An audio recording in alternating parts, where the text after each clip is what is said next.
Itu udah otomatis ya, sudah sunatullah ya.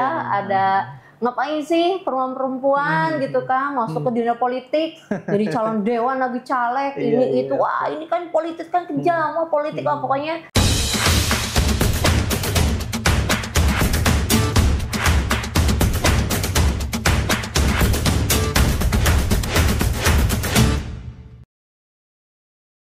Assalamualaikum warahmatullahi wabarakatuh, Sobat Kabar Banten. Bertemu lagi bersama saya Irfan Mutaha dalam program Mode Ngobrol bareng anggota Dewan.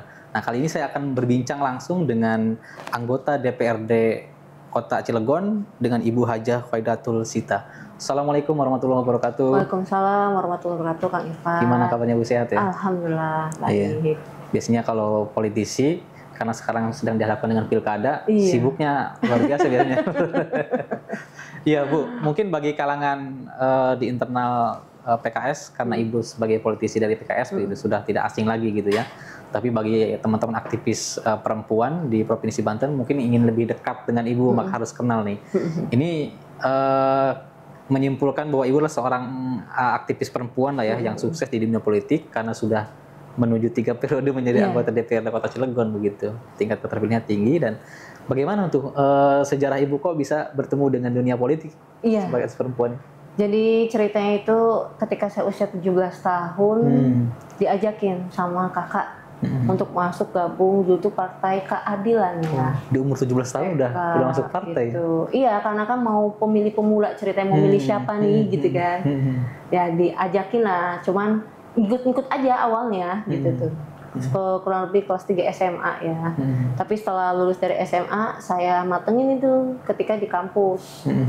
Di Untirta Teknik ya saya waktu itu. Jadi ikut kegiatan-kegiatan ini politik lah ya. Pada saat itu udah PKS namanya.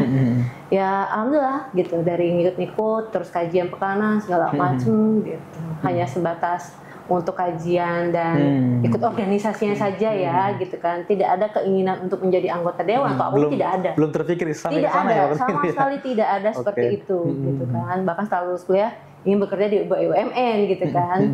Ya seiring berjalannya waktu ya tahun 2013 ada tawaran dari PKS untuk diikuti partisipasi perempuan, keterwakilan perempuan. Di situ saya sudah berkeluarga ya, sudah memiliki 3 anak. Tentunya ini kan harus diskusi dulu, dan itu sempat kita tolak. Tapi terus-menerus gitu minta izin ke suami gitu kan, pihak PKS-nya.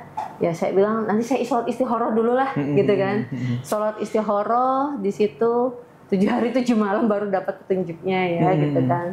Jadi memang karena kan ini sebuah keputusan yang besar ya, amanah yang besar, yang memang harus dijalankan sebaik-baiknya. Jadi ketika petunjuk istikharah itu ya suruh ikut pemilu mewakil keterwakilan perempuan di PKS, sudah bismillah gitu kan. Jadi sebagai pengalaman saja ya, ketika itu mau menang mau kalah EGP gitu kan ya. Yang penting kita nyoba dulu lah. Karena gitu perintah kan. dari partai. Iya, dan memang di situ juga saya sebelumnya juga udah aktif gitu kan. Di bidang sosial, keagamaan, ikut majelis taklim, ikut Karang Taruna gitu sebelum jadi masa gadisnya gitu kan. Gitu. Atau mungkin di keluarga memang latar belakangnya politisi Bu ya? Enggak juga ya? Enggak juga, enggak ada. Karena biasanya ada faktor keturunan juga. Enggak ada. Saya tadi biasa-biasa tadi aja. sempat meminta izin dengan suami, dan pada saat itu suami yang langsung bisa mengizinkan ya dengan. Iya, betul. Karena kan itu sudah difikirkan matang-matang, kemudian sudah dikomunikasikan dengan pihak keluarga besar juga. Jadi keluarga inti, keluarga besar juga. Karena kan memang butuh dukungan dan support dari keluarga dulu, internal dulu. Gitu. Nah, sebagai aktivis perempuan kan pasti punya banyak angan-angan ya, karena dididik dari kecil juga memang sudah berorganisasi. Nah, pada saat Ibu pertama kali mencalonkan diri, apa tuh waktu itu yang terbenak rencana Ibu ketika akan menjadi anggota DPRD Kota Cilegon waktu itu? Ini klarifikasi ya, bukan mencalonkan. Oh iya, oke. Dicalonkan ya? Iya, dicalonkan. Kan beda dicalonkan dengan mencalonkan. Kalau dicalonkan tadi itu ya, saya ditunjuk dari pihak partai untuk menjadi keterwakilan perempuan. Jadi untuk masuk itu saya awalnya hanya pelengkap saja. untuk memenuhi amanat peraturan perundang-undangan di mana harus ada 30% kuota perempuan. Keterwakilan perempuan, iya. Ya betul. Tapi ya itu tadi, ketika bersilaturahmi, bertemu dengan warga masyarakat, ya diniatkan itu ya sudahlah ini untuk membantu partai gitu kan, ya seperti itu gitu kan, untuk meraih suara gitu, untuk memenangkan PKS intinya kan begitu. Dan tentunya ada pengusaha pribadi visi misi ya tadi itu bisa menjadi keberadaan saya ini bermanfaat buat orang lain, tentunya seperti itu. Dan alhamdulillah sampai terpilih menjadi anggota DPRD Kota Cilegon ya. Kalau dukungan dari masyarakat Bu, karena ini kan sebagai pemula, memang sudah lama bergerak di PKS begitu bidang sosialnya. Tapi sebagai caleg ini adalah pemula. Nah, bagaimana respon keluarga, dukungan masyarakat terhadap Ibu waktu itu? Iya, jadi waktu awal-awal 2014 pemilu pertama yang saya ikuti gitu ya, itu luar biasa, pro dan kontra pasti ada. Ada suka dan tidak suka dengan itu. Itu udah otomatis ya, sudah sunatullah ya. Ada ngapain sih perempuan gitu kan masuk ke dunia politik, jadi calon dewan lagi caleg ini itu, wah ini kan politik kan kejam, wah politik lah pokoknya banyak banget gitu ya yang ada. Tadi itu pro dan kontra lah keterkaitan saya terjun untuk menjadi caleg perempuan ketika di 2014 itu ya tadi itu dengan spirit yang tadi ya saya ingin membantu PKS, menangkan PKS, dan saya ingin adanya kebermanfaatan untuk berkontribusi lah di Kota Cilegon, khususnya di dapil saya di Jombang Purwakarta gitu. Jadi bagi teman-teman kalangan perempuan tidak ada batas ya buat perempuan untuk juga berpartisipasi di dunia politik. Buktinya Ibu sukses menjadi anggota DPRD Kota Cilegon meskipun baru. Nah ini penting nih Bu, sebenarnya seberapa penting sebenarnya di partisipasi perempuan begitu ya dalam dunia politik, khususnya di Provinsi Banten, mungkin dalam konsep pembangunannya juga. Itu seperti apa? Kalau saya lihat sangat penting. Sangat penting. Kenapa? Kalau tidak ada perempuannya di dalam suatu pemilu, pileg kemarin, itu partai kalah, nggak bisa maju. Karena perempuan itu salah satu syarat penentu adanya partai politik untuk bisa ikut dalam pemilu, gitu. Karena aturan normatifnya memang 30% tadi ya? 30% tadi. Kalau tidak ada wanita itu kalah, jadi kalah sebelum bertempur.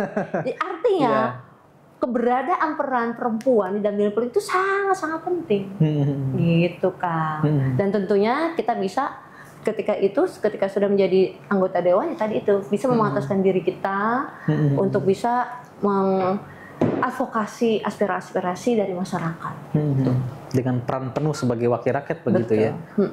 Nah sejauh ini sebagai keterwakilan kita kategorikan karena memang pencalonnya sebagai keterwakilan perempuan ya. Apa yang Ibu sudah lakukan begitu untuk mewakili kalangan perempuan di Kota Cilegon khususnya Bu? Iya, jadi alhamdulillah saya dari 2014 hingga saat ini udah 10 tahun ya, 10 tahun, dan kemarin pemilu 2024 terpilih lagi untuk yang ketiga kalinya. Tentunya ini masih banyak yang harus dibenahi, khususnya di Kota Cilegon. Adapun yang sudah dilakukan, kita membuat perda karena sesuai dengan tugas pokok fungsi dewan, yaitu salah satunya adalah pembuatan peraturan daerah. Di situ kita sudah mencetuskan peraturan DPR yang inisiatifnya berasal dari DPRD terkait tentang perempuannya, yaitu ketahanan keluarga, perda ketahanan keluarga, perda pengurussamaan gender, perda perlindungan anak dan perempuan, kemudian perda kawasan tanpa asap rokok. Karena kan tadi itu kebanyakan salah satu korbannya adalah perempuan rata-rata gitu. Sebagai kelompok rentan. Iya, itu beberapa perda yang sudah kita sahkan gitu bersama eksekutif. Jadi luar biasa perjuangan untuk kalangan perempuan ini. Sebagai perempuan tentu kalau di DPRD Kota Cilegon ini termasuknya mendominasi apa? Tidak ya? Mendominasi. Perempuan masih terbilangnya hanya 10%. 10% ya.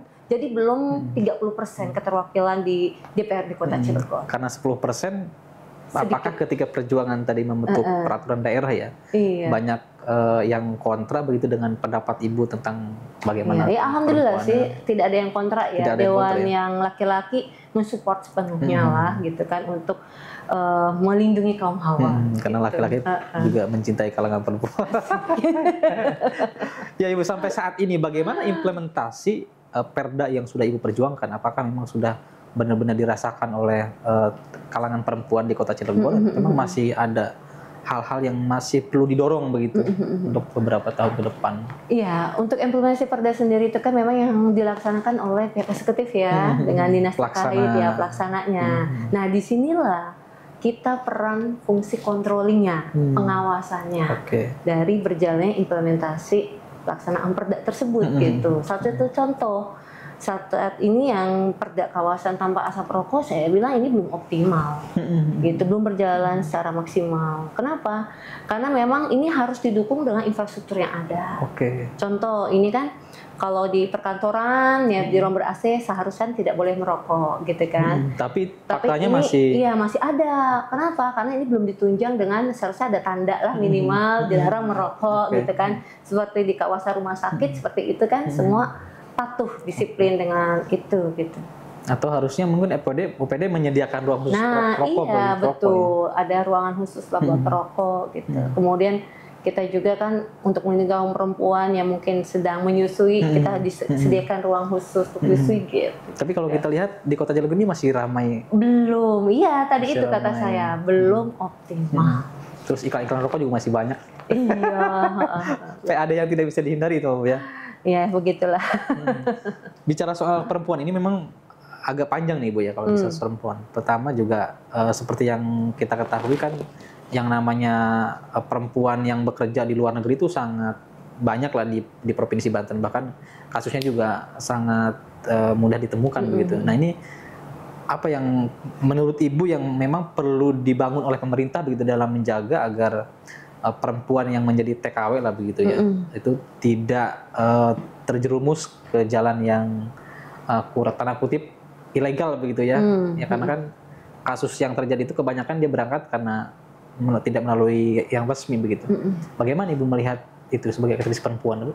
Ya, memang salah satu sisi menambah devisa negara. Akan tapi kita ada kelemahannya, produk hukumnya, regulasinya. Regulasinya. Iya, harus dibuat regulasi hukum di mana ada keberpihakan pemerintah untuk bisa melindungi para TKW. Sampai saat ini kan masih ada kejadian-kejadian yang merugikan kawan-kawan perempuan yang bekerja sebagai TKW di sana. Nah, tentunya hal ini memang harus menjadi perhatian khusus bagi pemerintah pusat khususnya, agar untuk bisa mengatur regulasi seperti apa sih agar bisa TKW ini dilindungi, diayomi gitu kan. Mereka itu kan meninggalkan keluarga, anaknya, segala macam gitu kan. Walaupun ini menambah devisa negara, tapi itu tadi feedback dari pemerintahnya juga harus benar-benar all out untuk membantu kaum perempuan yang kerja di sana, agar mereka juga tidak tertipu dengan travel-travel atau agent-agent yang banyak tidak resmi ya, yang ilegal gitu kan. Dan ini pernah saya jumpai, memang kasihan gitu kan. Nah maka perlu adanya pengawasan yang memang dari pertama regulasinya, pengawasan dari pemerintahannya gitu. Di Kota Cilegon pernah terjadi Bu ya? Ada kasus seperti itu ya? Jadi minggu lalu lah ketika saya mau ada kegiatan Bintek PKS gitu, bertemu, ngobrol-ngobrol, Ibu mau kemana? Saya mau ke Malaysia. Sebagai apa? Saya sebagai TKW di sana. Pasportnya ada Ibu untuk ini? Nggak ada. Saya pakai jalur belakang. Tapi bisa lolos. Dia sudah bekerja 10 tahun di sana. Artinya, jadi mereka itu rata-rata membayar lebih, membayar mahal. Gitu. Kepada pihak yang memberangkatkan itu. Artinya di sini kan peran pemerintah itu kurang adanya pengawasan, pengontrolan terhadap travel. Itu bisa masuk ternyata gitu kan. Bisa lolos, bekerja 10 tahun di sana. Miris juga Bu ya, iya, meninggalkan keluarga. Tidak ada untuk ibarat asuransi jiwanya lah ya, gitu kan, udah nggak ada perlindungannya. Nah inilah regulasinya harus kita buat untuk bagaimana caranya bisa melindungi. Selain regulasi, ada faktor lain nggak Bu? Apakah ada faktor misalkan karena ekonomi sehingga dia nekat berangkat untuk rata-rata faktor ekonomi nomor satu untuk bekerja di luar negeri, karena di dalam negeri ya tadi itu ya agak susah, kemudian gajinya kecil gitu. Ini rata-rata kebanyakan faktor ekonomi. Padahal sebagai perempuan bisa sukses kayak Ibu juga ya di daerah sebenarnya, di daerah sendiri lagi. Ya Ibu melihat persoalan itu nanti apa yang akan Ibu lakukan nih? Nanti kan karena akan menginjak yang ketiga periode ya. Depan apa yang akan dilakukan sebagai wakil rakyat? Ya, karena saya sebagai DPRD kota, artinya bagaimana kita bisa bekerja sama dengan eksekutif, stakeholder yang ada untuk bisa memajukan kota Cilegon yang lebih baik lagi. Gitu sih intinya. Ya, semoga tercapai Bu ya. Ya, amin amin.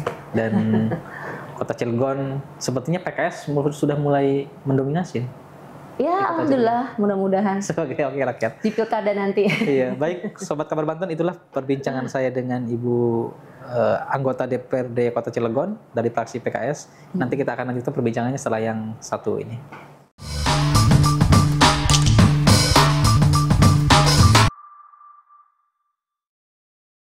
Ya, Sobat Kabar Banten, kita masih berbincang dengan Ibu Hajah Khaidatul Sita, anggota DPRD Kota Cilegon dari Partai PKS. Kalau tadi kita bicara soal pengalaman dan tentu banyak hal yang memotivasi kita bahwa seorang perempuan juga bisa berpartisipasi di dalam politik dan menentukan kebijakan tadi Bu ya soal keperempuanan. Nah, Ibu ini sudah 2 periode dan insya Allah akan menginjak ke 3 periode menjadi wakil rakyat. Kita akan tentu akan mengupas bagaimana pengalaman beliau selama menjadi wakil rakyat. Bu, ketika pertama kali dilantik itu tahun 2014 menjadi anggota DPRD Kota Cilegon ya? Betul. Nah, bagaimana rasanya ketika pas pertama kali dilantik menjadi anggota DPRD Kota Cilegon? Ya, nggak karuan yang campur aduk, ada sedihnya gitu kan, ada senangnya, cuman berat juga ya gitu kan, apalagi pas kita dilantik disumpah di atas Al-Quran, ya Allah, ya Rabbi, berat gitu kan, agak memang harus benar-benar komitmen ya. Gitu. Ada janji, ada tantangan yang perlu diimplementasikan ya ke depannya. Pertama kali duduk sebagai wakil rakyat di Komisi 2 2 tahun setengah pertama. Kemudian ada rolling seluruh alat kelengkapan Dewan, AKD gitu, 2 tahun setengah lagi masuk ke Komisi 1. Dulu di 2014 kita jumlah anggotanya 35. Keseluruhan. Iya, sekota Cilegon. Dan itu terdiri dari 3 komisi, maka dari itu kita 2 tahun setengah di rolling. Gitu. Apa yang pertama kali Ibu lakukan sebagai wakil rakyat waktu itu? Ya, pertama kita merapatkan barisan di internal komisi 2 ya. Untuk menyamakan persepsi, untuk menyamakan bagaimana kita untuk memperjuangkan aspirasi-aspirasi masyarakat. Kemudian kita bekerja sama dengan mitra kerja kita. Gitu. Dengan dinas-dinas terkait sesuai dengan komisinya masing-masing. Menarik tuh soal aspirasi. Pasti ada aspirasi yang pertama kali Ibu sampaikan atau diperjuangkan karena sudah bertemu dengan mitra kerja ya OPD. Iya. Nah, pertama kali masih ingat ya Ibu aspirasi apa yang Ibu perjuangkan waktu itu? Iya, terkait bidang infrastruktur ya. Ketika itu tahun 2014 masih ada jalan-jalan yang bolong-bolong gitu, yang belum di paving block, yang belum rapih lah. Itu sih salah satunya untuk perbaikan drainase segala macam gitu. Dan sampai saat ini masih ada? Masih ada. Masih ada ya? Masih butuh perjuangan. Iya. Selain itu ada lagi, Mbak? Aspirasi selain infrastruktur? Ada di bidang pendidikan, kesehatan, sosial. Yang ini luar biasa sosial ya sampai detik ini. Keterkaitan bansos. Bansos. Gitu kan. Jadi adanya pemberian dari dinas terkait itu yang belum merata. Gitu. Ini kerap kali tidak hanya di Kota Cilegon sepertinya Bu. Iya, di daerah juga ada daerah. Kecemburuan. Bahkan ada temuan kan yang dianggapnya mampu atau orang yang lebih dekat yang itu yang menjadi prioritas menang. Itu di Kota Cilegon masih ditemukan seperti itu? Beberapa tahun yang lalu masih ada. Masih ada ya? Reses itu ada penyampaian dari masyarakat di dapil saya yaitu Jombang Purwakarta bahwa ini masih saudaranya ini makanya dikasih segala macam gitu kan. Tapi dari hal itu kita soundingkan, hearing gitu kan, melakukan rapat dengan pendapat dengan dinas sosial dan dinas terkait lainnya untuk merespon bagaimana tanggapannya gitu kan. Alhamdulillah kita ada formulasinya kan, solusinya yaitu ketika itu tidak sesuai, tidak tepat sasaran pemberian bansos itu, ya kita foto gitu rumahnya gitu kan, kalau perlu KTP-nya segala macamnya kita laporkan ke dinas terkait bahwa ini tidak tepat sasaran pemberiannya gitu. Bicara bansos penting ini untuk disampaikan nih Bu Dewan, karena ada istilah dalam pemberdayaan terlalu banyak memberi akan menghilangkan semangat untuk mandiri bagi seorang perempuan. Tapi lebih baik adalah bagaimana membangun pemberdayaan agar perempuan itu berdaya. Nah, di mata Ibu sebagai aktivis perempuan ya, karena tadi kita bicara soal bantuan sosial ya, apakah bantuan sosial itu lebih efektif dibandingkan pemberdayaan atau bagaimana? Lebih efektif pemberdayaan perempuan. Kenapa? Kalau pemberdayaan perempuan tadi itu, kita tadi yang dibilang Kak Irfan, mandiri, kemudian punya daya juang sendiri, ada spirit semangat untuk bisa menjadi kehidupannya lebih baik lagi, mungkin secara ekonominya. Jadi si perempuan ini memiliki skill ketika pemberdayaan itu, tapi jangan sampai pemerintah itu melepas begitu saja. Perlu tetap ada pendampingan, pembinaan, agar apa? Agar yang sudah kita beri bantuan, yang kita sudah berdayakan si perempuan ini memiliki skill yang mumpuni gitu. Ini jangan sampai dilepas, tetap perlu ada pendampingan, support, semangat, motivasi untuk terus berjuang, untuk terus berdaya gitu kan. Soalnya kalau tidak didampingi, tidak dibina lagi, ini ibaratnya tadi tuh kita merekrut sebanyak-banyaknya, tapi tidak ada pembinaan, mereka juga akan bergurau. Iya. Jangan gitu. Terkesan lebih apa namanya lebih banyak merekrutnya lah. Iya. Tapi kan bagaimana mempertahankan gitu. Tapi sejauh ini pemerintah dilakukan itu. Ya dilakukan, tapi belum maksimal kan. Pendampingannya mungkin. Iya, pendampingan pembinaannya ini. Kan ini kan memang perlu ditunjang juga dengan anggaran juga. Gitu. Sehingga wajar kalau masih banyak ditemukan orang yang tidak mampu di Kota Cilegon. Masih banyak. Padahal PAD-nya tinggi loh. Selain soal sosial Bu, soal kesehatan saya juga mendengar memang yang menjadi keluhan itu soal pelayanan di puskesmas.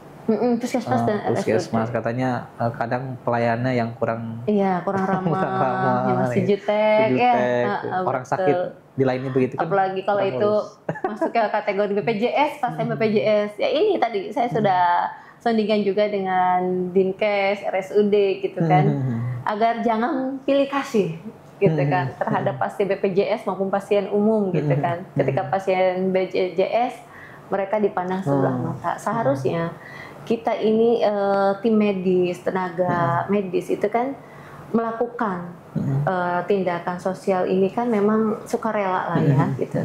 Harus benar tulus gitu.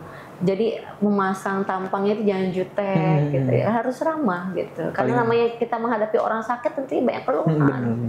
Memang bikin pusing, capek, ribet. Paling tidak kalau pelayannya ramah sebelum diobati udah sembuh ya. Iya, begitu.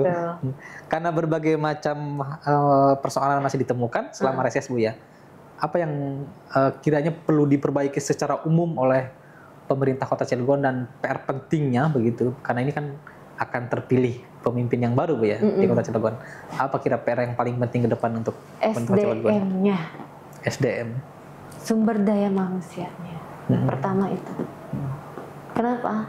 Ya kalau SDM-nya masih kurang profesional dalam melayani publik gitu, ya kan tidak efektif hasil yang akan dikeluarkan outputnya, gitu. Ketika SDM-nya sudah bagus, sudah ramah tadi dengan melayani masyarakat, Masya Allah gitu kan, orang juga akan nyaman, gitu.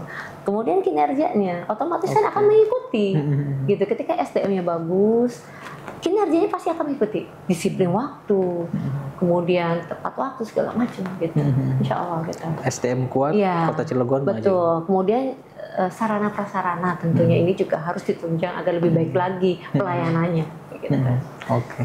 Kalau dilihat dari konsepnya, Ibu tuh sudah pantas menjadi wali Kota Cilegon. Sudah ada Ibu Nuratul Uyun. Iya. Baik, Sobat Kabar Banten, itulah perbincangan saya dengan Ibu Hajah Khaidatul Sita, anggota DPRD Kota Cilegon dari fraksi PKS. Insya Allah akan segera dilantik yang ketiga periodenya, Bu. Ya. Terima kasih Ibu atas waktunya. Sama-sama Kak Irfan. Motivasi dan berbagai macam dari konsep. Saksikan terus program podcast Kabar Banten. Bila taufiq wal hidayah. Assalamualaikum warahmatullahi wabarakatuh. Waalaikumsalam warahmatullahi wabarakatuh.